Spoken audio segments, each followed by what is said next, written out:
It has often been said that a preacher's job is to build a bridge from the world of the text to the world of the pews. And some days that bridge is longer than others. Today that bridge is longer than others. The New Testament wasn't really put together with you in mind.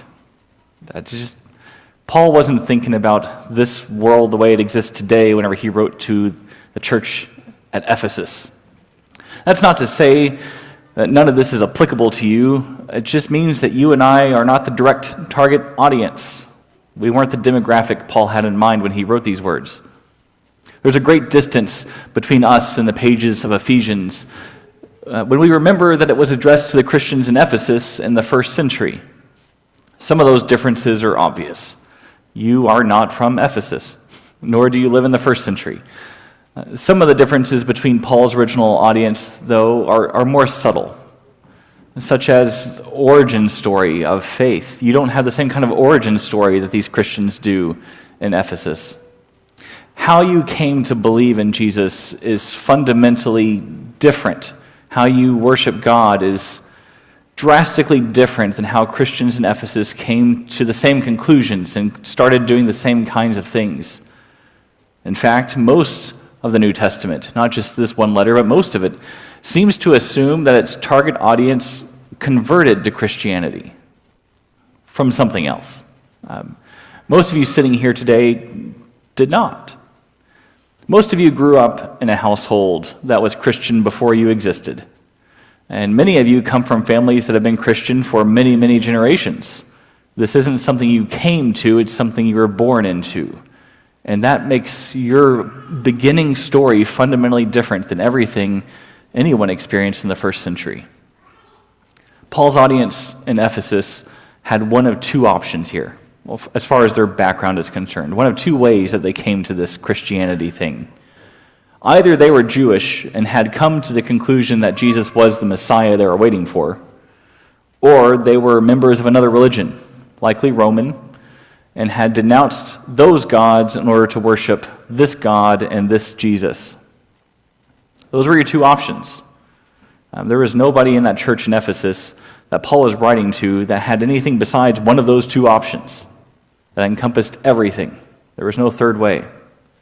The idea of generations of Christians being raised in the faith is just a concept you don't find in the New Testament. They weren't thinking about these things. And in most of Paul's earlier letters, he even talks as if that's never going to be part of the future of the church. Like he's so convinced that Jesus is coming back this calendar year that the idea of raising children in the faith is not something he talks about until later on in life. It's just not even on the radar that you could be a third, fourth, fifth, 20th generation Christian. It's nowhere in anyone's mind. Which means that passages like this one from Ephesians tend to sound a bit odd to many modern ears. There's a distance between us and the original audience when Paul says things like, once you were darkness, but now you are light. Those Christians in Ephesus were in darkness, meaning they were not part of this Christian thing.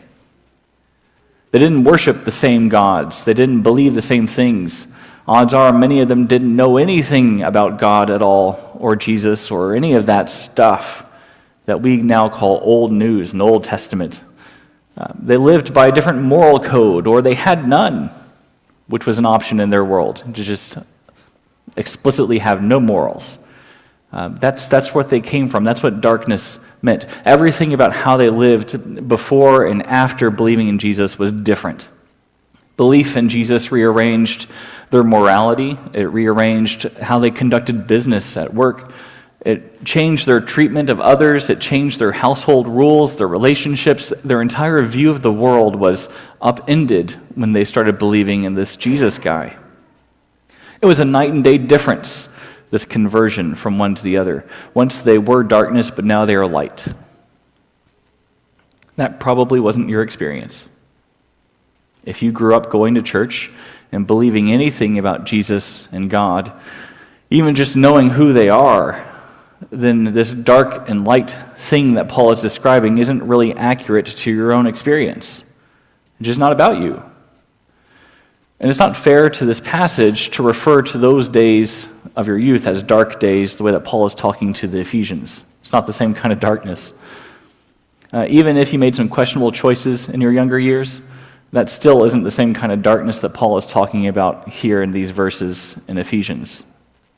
The things you might have done, the habits you might have developed as a kid, those things you don't want to talk about, your shameful, guiltful period of life, those days, that's not the darkness Paul means here in Ephesians 5. He's talking to a group of people who darkness for them means not even knowing God. Different world, different audience. There are some of you here today who did come to believe in Jesus like the Ephesians did. You converted to this faith from another or from no faith. And you probably do resonate with this passage and understand that drastic difference of life of faith from a life without Jesus. And if that is you, I hope that you do feel comfortable enough telling that story to those of us who need to hear it, who didn't experience that switch like you did. For the rest of us, though, who grew up believing in Jesus and grew up on these stories, I need you to read this passage a little differently. And you need to stop thinking as your rebellious teenage years as the dark times. Your parents can do that, you can't. You need to move on from that. Maybe they were dark, but not the way that Paul means. Instead, I ask each of us to focus less on that contrast between what light and dark are and focus more on what it means to live as light. Because for most of you, that is truly where you've lived your entire life, is in the light. That's something you've always known, something you've always had, something that's always been around you in a way that wasn't available to these Christians in Ephesus, to live in the light. That's where most of you have had your place of residence, all of it, from day one or close to it. This isn't the time or place to draw attention to your past, is what I'm trying to say. This isn't the sermon that puts a spotlight on your sin or your shame or your guilt or whatever you want to call it today. I don't need to do that. You're doing a great job, odds are, on your own of thinking about those things when you can't sleep at night. Paul needed to show a drastic difference in a way of life between what you used to do when you worship those other gods and what you're doing now when you worship Jesus. That's not this sermon. Let's put that aside for just at least 10 minutes and turn our thoughts solely to this idea of what it means to live in the light, because I'm preaching to a group of people who have lived in the light for that's all they know. They didn't have that dark period. I mentioned a few weeks ago that in the ancient world, they understood light very differently than we do. Not that we've got it all figured out, we're still trying to figure it out. But they were still trying to figure out where light even comes from. Whether light comes from within an object or comes from outside an object. Does light come out of your eyes or does it go into your eyes? That was a hot topic debate. That was trending conversation on ancient Twitter. Some of that confusion, you can see it here in Ephesians in this passage, as Paul mixes his metaphors. He offers both. At the beginning of this passage, he calls us to be children of light and to be light. We are light. You were darkness, now you're light. That gives the impression that light comes from within us. But at the end of the passage, he talks about Christ shining light upon us, which is more consistent with the rest of Scripture that talks about God as light and light shining on us or on creation. But I think I want to propose a third option here, and this is where Paul is doing some groundbreaking stuff in Ephesus that for the rest of you, you'll think this is just common sense. That's one of the benefits of growing up in the light. This is not news to you. You can blend both of those perspectives, this idea of light coming from within or light coming from outside. And I promise this is going somewhere. Just hold on. I want to try to explain how Christ can shine light on us, and we can also emit light from within us. It's both hand. The light of Christ that shines on us is Paul's metaphor here of God's love, grace, forgiveness, mercy. Fill in the blank with whatever synonym that you want here. We've got some options. This is that free gift of God through Christ that has been given to us. That is Christ's light on us. That is what God is shining upon us. That does not come from within us. As in, it's not something that we produce on our own. It's something that's passive to us. It's a passive arrangement that we have with God. The grace of God exists externally and separately from you. Another way of saying this is to say that the grace of God, this light that shines upon you, will exist without you. If you never existed, that light will always have existed, long before you and long after you. And it shines upon you now, but it has nothing to do with you. It's just you're in the pathway. Christ's light shines upon you. However, we Christians are called to be like Christ, to forgive as he forgives, to be merciful as God is merciful, and to be holy as God is holy. Not in order to earn any of that grace, but to live into it. You see, the light of Christ is transformative. As it shines upon you, you take on its properties. It changes you. It changes your thoughts and your practices, molds you to be more like it.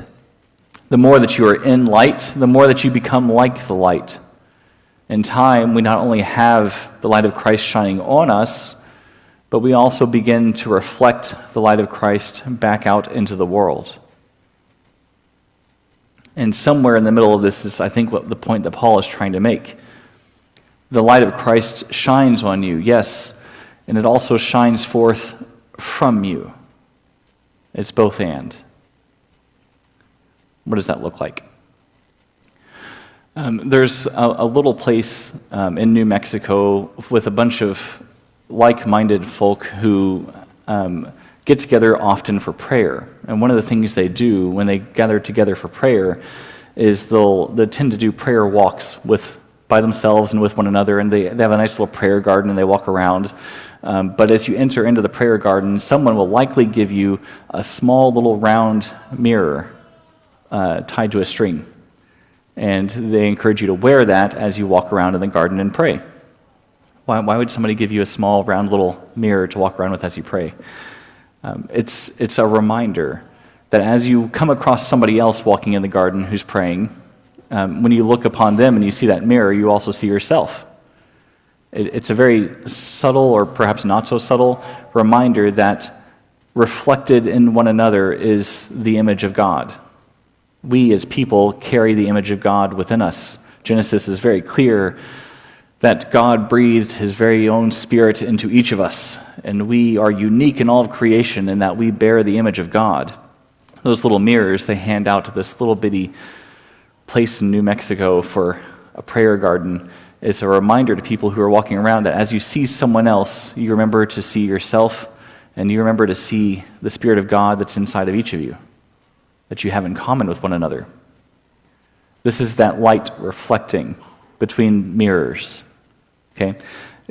God's light is shining upon you, but there's this constant reminder that each of us, as we look at one another, is also reflecting the light of Christ back into our own lives, and we reflect God's light into the life of those around us. There's a connectivity between all of us through this light that bounces back and forth amongst us. And that's, I think, enough fancy, high-tower theological talk for at least 1 week. What does that look like? If you had the privilege this morning to sit into the adult Sunday Bible class and hear Lloyd talk about the history of this church, you heard something about light reflecting into the world. Lloyd was talking about the history of this local congregation, and the events that he discussed were just moments in time of God's light shining upon the people here and being reflected back out into the world. Some of that looked like the spreading of Christians into other parts of Northern Virginia as this church helped plant other churches in the surrounding areas. Some of that looked bigger, on a bigger scale, as this church supported missionaries throughout the world. The light of Christ shone upon the people here, and they reflected that back out across the oceans, sharing that light, that goodness, that grace, that forgiveness, that mercy, that God that shined upon us, shining that all back out into the world, over the seas. And some of it looks more local, like the things that are happening around here, the work that this church has been doing with refugees over the last couple of years. As we see the light of God shining amongst us, and we reflect that back into the lives of those who are living in darkness. Not darkness that we know, but darkness of leaving their homes and everything they know, and the fear and the terror of moving to a strange place. We try to shine a light into their lives. Sometimes that means furniture. Sometimes that means food. Sometimes that means sitting in waiting rooms of doctors' offices.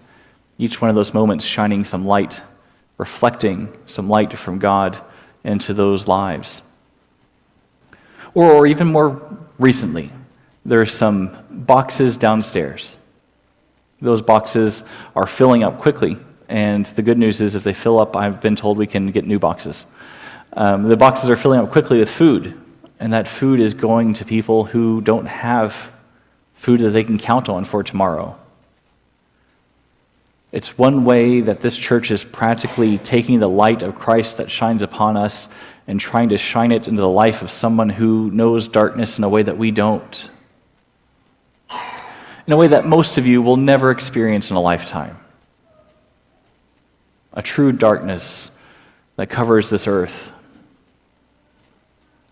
This is what it means to reflect the light of Christ.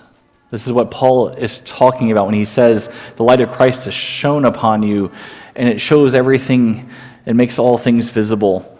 And so now you are light. You spend enough time living in God's light that you eventually become God's light too. So Jesus sits his disciples down on the side of a hill one day and says, "You are light of the world." And they look around and don't feel very bright on multiple levels there. You can take that joke wherever you want to. They don't necessarily see the light because he's speaking metaphorically. He says if you put a light on top of a hill, it shines out for the surrounding area and everyone can come to it out of the darkness. You are a light on a hill. It should not be covered up. It should not be hidden. You should let that light shine forth in front of everyone else so that they can see the goodness and glory of God through you. You are a light of God in this dark, terrible place that we call earth. And maybe you weren't ever part of that darkness. I genuinely hope not. I hope that you don't know that darkness that so many people around us in this community, in this town, in this country, in this world do know. But even if that's something you've never encountered, you should know that this church enjoys reflecting the light of God out into those places and has a long history of doing that and will continue to do that long after you are gone as well. Because the one thing I know for sure is that God's kingdom isn't going anywhere. It might not look like this as it does today, tomorrow, but it will still exist, and the light of God will be shining into those darkest places always and forever. It is a constant. It is a never-ending truth in this universe that God's light will shine. And if there are people that it shines upon, they will reflect that sevenfold. So Paul can confidently say to that church in Ephesus all those years ago, the light used to not shine over here in your corner of the world, but now that it does, why don't you reflect it somewhere else and let it spread? And you might not live in Ephesus, and you might not live in the first century, and you might have very little in common with that church all those years ago, but the one thing that you will always have in common, whether you're at this church or any other church anywhere else in the entire world, is that every single church that's out there is reflecting the light of God back out into the world. And it looks different wherever you go. But I find it very comforting to know, as I hear terrible things in the news of earthquakes and more rubble and more war and more disaster and more hunger and more famine and more poverty and more bank collapses and more and more and more, as much darkness as there is that's out there. For every one of these churches all around the world, there is people sitting like you, reflecting the light of Christ back out into the world. And you might not hear about that on the news, but it's the most important thing happening today and tomorrow and every day. And it is happening everywhere you go, everywhere you look. If only we have the eyes to see and the ears to hear the wonderful mischief that God is up to in this world, to see where the kingdom is moving and what God is doing. And if you don't see it, pay attention. Open your eyes to the light shining in your place and on you and in your life, and the light that you're shining into the lives of others. And once you start paying attention to those kinds of things, you can shine light with intentionality. You can do it on purpose. So next week when you come here, you can bring some of those old cans that have been sitting in your pantry for a while that you've just been keeping there and you bought for that recipe like 2 weeks ago that you didn't make. You can bring those here and someone tomorrow will have food. It's not going to do you any damage. It's not going to hurt your pantry. It's going to motivate you to organize the thing, I guess. But it means something to someone else, and it doesn't take much to reflect that light of Christ back into the world. It just takes some intentionality. Intentionality is why you're here this morning. In a few moments, we'll come to the table and we'll remember and we will celebrate the death and resurrection of Christ. That death was nothing if it had no intentionality. Anyone can die. Everyone dies. But death plus intentionality brings us a sacrifice on a cross that leads forth to grace for everyone. Intentionality. He died with a purpose, for a cause, for a reason, for you, so that that light can shine and that light can be reflected through your intentional living. Christ intentionally died so that you could intentionally live. Choose to show light into the world and bring light to dark places. Choose to be part of that light. Choose to make your life light and shine as Christ has shown his light upon you.